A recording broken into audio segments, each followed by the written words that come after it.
অধিনায়কের ভাব দেখিয়ে অনফিল্ড আম্পায়ার বাংলাদেশের গাজী সোহেলকে চ্যালেঞ্জ জানিয়েছেন আফগান লেগি রাশিদ খান। তাতে নষ্ট হয়েছে আফগানিস্তানের রিভিউ। বাংলাদেশের আম্পায়ার গাজী সোহেল যে শতভাগ নিখুঁত সেটা প্রমাণ হয়েছে তৃতীয় আম্পায়ার বাংলাদেশের শরফুদ্দৌলা ইবনে শহীদ সৈকতের সিদ্ধান্তের মাধ্যমে। আফগানিস্তান কানাডা ম্যাচে রাশিদ খানের দুটা রিভিউ নষ্ট হয়েছে গাজী সোহেলের সিদ্ধান্তের কাছে।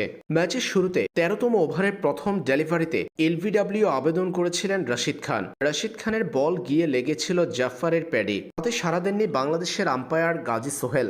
রিভিউ নেন আফগান এই লেগি। আর রিভিউ নেওয়ার পর সিদ্ধান্ত গেল তৃতীয় আম্পায়ার বাংলাদেশের সৈকতের কাছে। সেখানে দেখা গেল পিচিং আউটসাইড লেগ, অন্তত ৪ আঙ্গুল দূরে। রিভিউটা নষ্ট হলো আফগানিস্তানের। বাংলাদেশের গাজী সোহেলের সিদ্ধান্ত বহাল থাকলো। এরপর ১৯তম ওভারেও রিভিউ নিয়েছেন রাশিদ। এটিও ছিল এলবিডব্লিউ রিভিউ।